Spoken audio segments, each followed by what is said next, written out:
What's up, internet? It's your boy, Captain African. We back again for another video. Gotta talk about a little bit of this Freedom Wars. You know, this is a game that I've played when I was, graduating high school around that time. When the PS Vita was real hot. You know, this little device right here. Yeah. Don't worry. We're gonna talk about Freedom Wars. I'm gonna show y'all a little bit of it, you know, on the Vita. I can't really got no way to capture gameplay on it, but you know, we're gonna talk about it though. We're gonna really get into this right quick. Let's get it cracking. All right, boom. It's the trailer right here. Let's just see this first.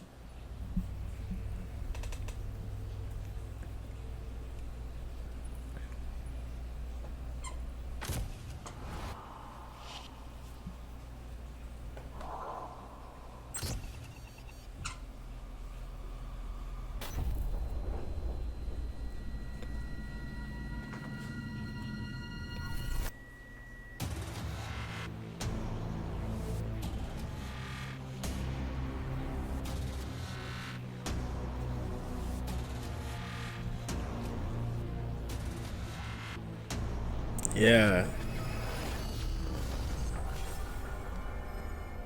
Remastered. Brother. Let's look at that date. Lock it in. I ain't gonna lie to y'all. Freedom Wars was the Attack on Titan game we wanted, but never got. The Attack on Titan games are pretty decent, I ain't gonna lie, but to be real with you, I didn't really like them that much. Especially compared to Freedom Wars. But yeah, this is it, y'all. September 10th, 2025. That ain't even that far away. And let's see what they say is coming out. PS5, PS4, the Switch, and Steam. I don't know why didn't I get an Xbox release. Well, I guess probably because it was a Sony game. But hey. Whew. Alright, let's go ahead and go to the next video. You know, I just wanted to see that. I hadn't actually watched it. I just heard about the game. Getting this remaster. Let's go to this next video. This is the IGN preview. Just to let y'all know, if y'all hear any like weird sounds, you know, it's my dog. He's whining. He's right there. He's a wiener. What's wrong, Boudin? What's wrong? You wanna be a part of the video? You can come over here. You can be a part of the video. Come on. Wanna be a part? Hold up, y'all. Hold up. Let me get the wiener dog. Let me get the boy. Boudin. Come on. Do you want to be a part of this or not? No? Alright, well then you by yourself then. Alright, y'all, we're gonna continue. He just wants to be a sausage, so I'm gonna let him be a sausage. Alright, so right now this is the IGN video. Just their first preview. So let's see what they got to say. And we're gonna put this on 1.5 right now. Where's that at?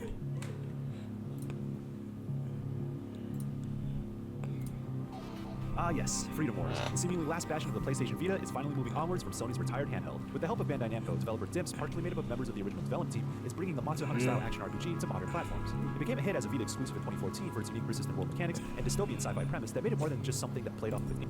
So I gotta pause already. Yeah, it was a hit.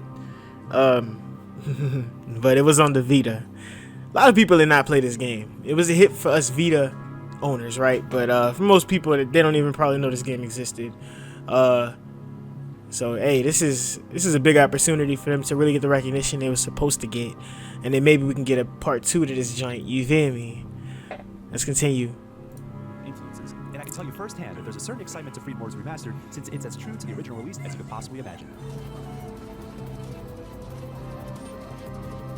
I had the chance to get roughly 4 hours of hands-on time with a preview build of Freedom Wars Remastered on PlayStation 5. After spending about an hour with a tutorial to shake off a decade of rust, I jumped back into high-level operations. In the following 3 hours, I cleared several instance missions, hunting massive monster-like machines, and rescuing civilians.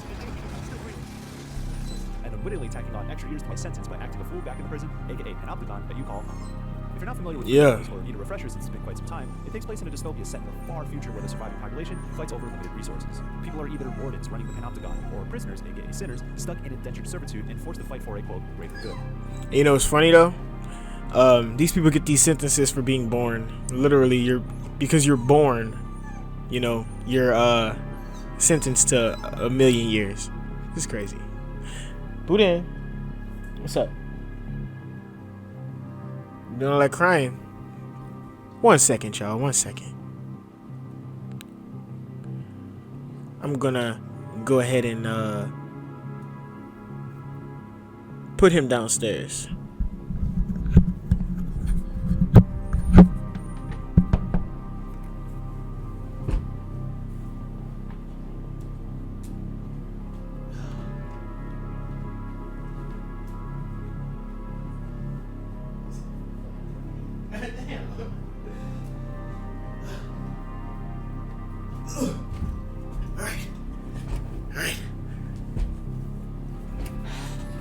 Alright, y'all, I'm back.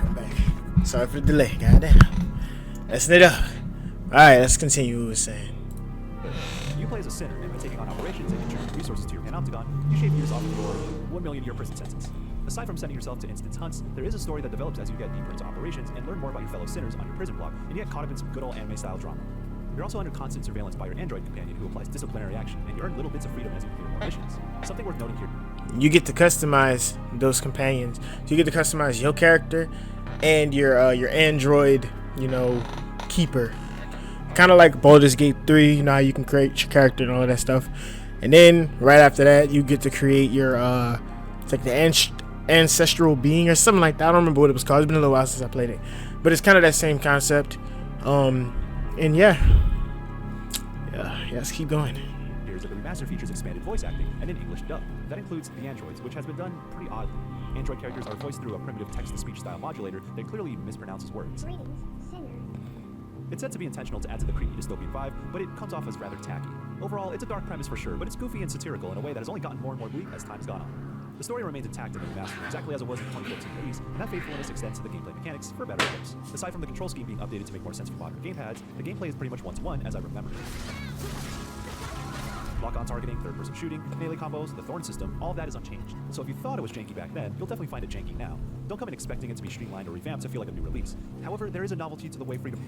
So, I mean, yeah, the controls are janky, but you gotta also remember, this was on a PS Vita.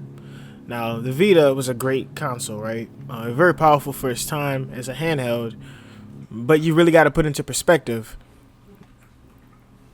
These not Joy-Cons, what are they called? Analog sticks. These ain't the greatest. I'm just saying, they kind of, they get the job done, but they don't really, they don't really work as good as you would want them to compared to like a fucking, at the time, PlayStation 4 controller, right? I mean, and then at the same time, you don't even have the back buttons. You see how it says L2 to lock on, right? You know what your L2 was back then? There's a little touchpad back here. But hey, yeah, just like he said, don't go into it expecting it to be like this most fluid, smooth battle system. I mean, this game is really dated, but for what it is, it's very fun and it's still very addictive. So, let's continue. Wars experimented with unique mechanics and brought it all together in a fully fledged action RPG on Vita. While every character has a melee weapon for basic light and heavy attack combos, and a firearm to take shots from a distance, it's the thorns that made Freedom Wars stand out. Thorns are akin to hookshots or Spider-Man's webs. You can attach these to enemies and slam them on the ground, or zip right onto them to get melee range. It's also the key to traversal, letting you reach high up places or quickly dart around the battlefield to stay nimble. Considering it feels a little sneaky to use since it remains unchanged, it still works really well as an intuitive gameplay mechanic and a premier feature that made Freedom Wars a ton of fun to begin with. There's still a thrill to whipping around your thorn to help take down a beastly machine, but it serves other functions as a means for utility on the battlefield, like setting up traps or throwing out area of effect heals for your party. It's not terribly complex, but there's a beauty in the simplicity, and I still got a kick out of it while playing this remaster. Because this is a faithful remaster, I found the structure of operations, the instance missions that mainly drive the gameplay loop, to be somewhat repetitive. Even at Code 4 operations, which are several hours deep into the story, many of the maps and enemy types are reused. Different missions pop up to add variety, such as hostage rescues, wave-based encounters, or straight-up battles of attrition against hulking damage sponges that'll take 10 to 15 minutes to conquer. However, it tends to fall into routine after long sessions. Not that it absolves it of any shortcomings that were apparent back in 2014, but the repetition was better suited as a handheld game played in shorter bursts. He's 100% right on that. One thing I've noticed from playing a lot of mobile games is there's things that I would accept in a mobile game that I will not accept in a standard console release, right? And because this was a handheld game, you wouldn't play this game for like 5-6 hours straight. that's not really what you. I mean, you shouldn't be playing games that long, anyways. I mean, it's not Zelda Ring, you know. You get a pass, you get a pass. But like most games, you're not really meant to be playing them in such long bursts like that, and especially games that are, you know, handheld. And this game, it was like that. It was kind of one of those things. It's like you Monster Hunter, right? You do a mission, you knock out that mission. You might run one or two more, you know, get a few items. You know, maybe you run the same mission 2-3 times to get a item you need, right? And then you turn the game off and go do something else. You go walk your dog. You go to the park. You go walk yourself. You go get some food. I don't know. You go do other things. And there's going to be people who are going to try to no life this game. And that might be an issue that a lot of people have. But hey, it's not meant for that.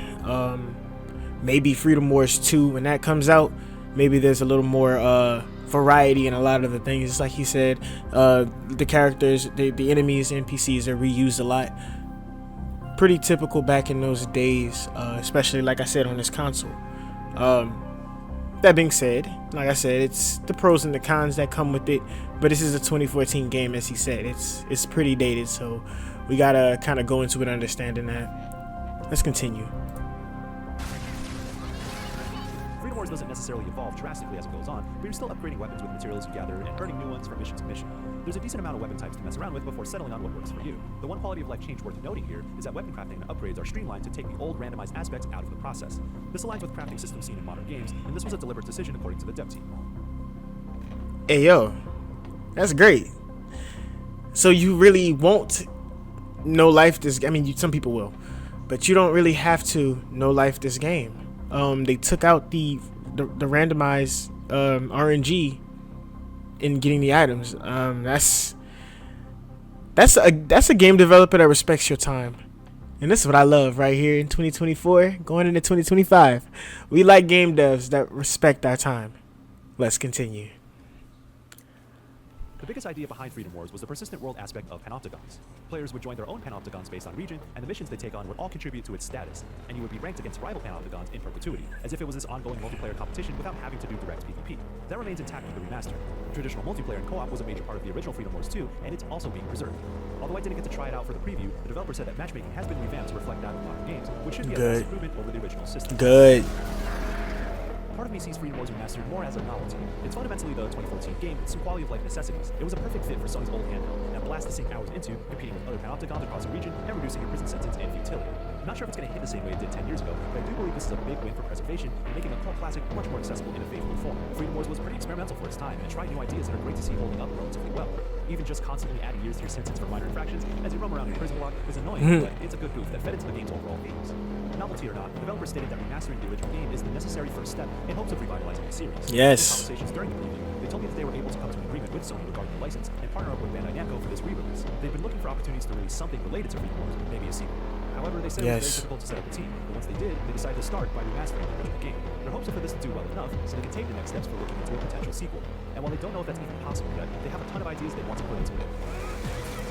And that's what we want to hear, yo. I'm serious. Look, this is the first of many videos that I'm gonna make about this game. Because once it gets a little bit closer, you know I gotta do it while we buying. You know I got to. You know I gotta do it while we buying video.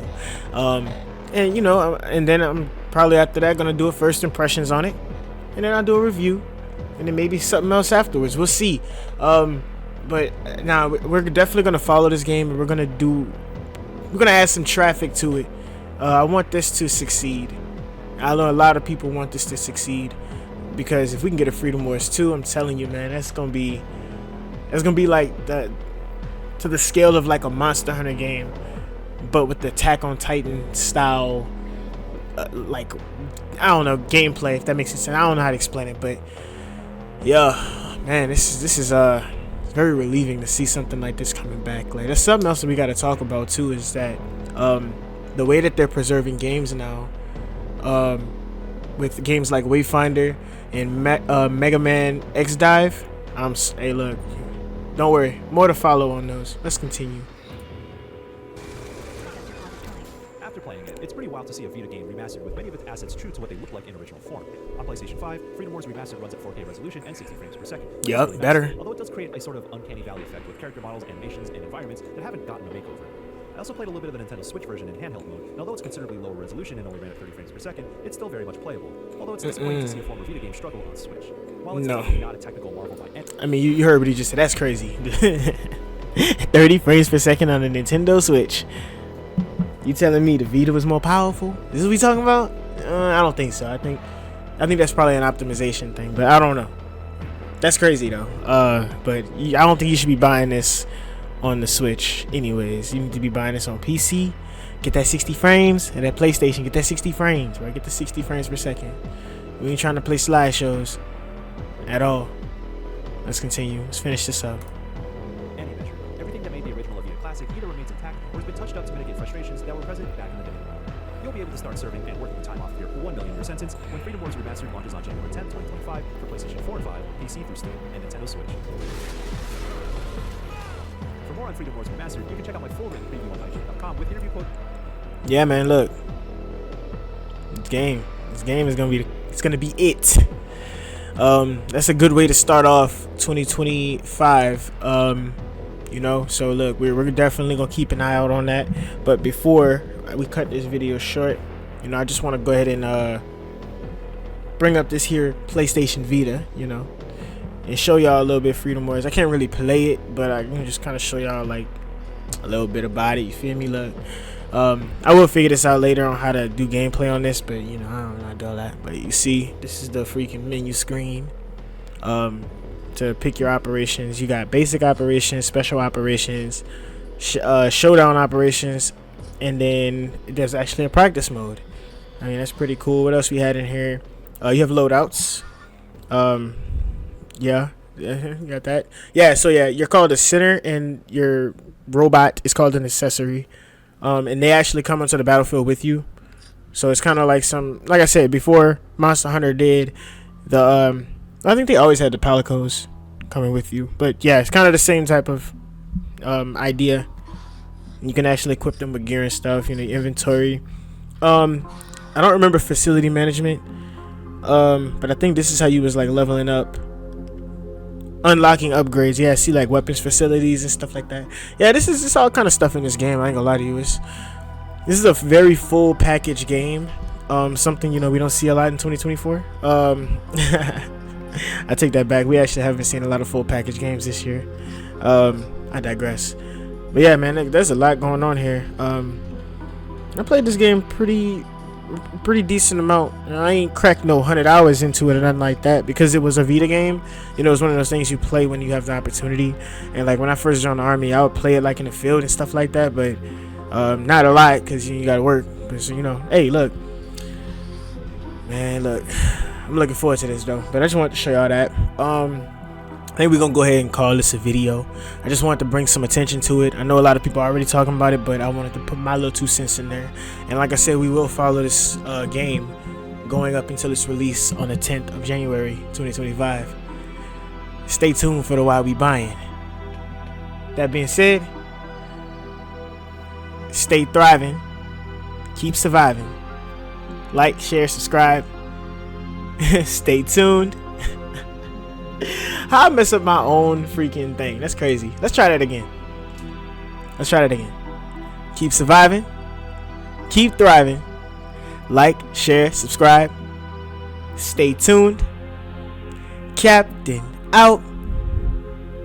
That was way better.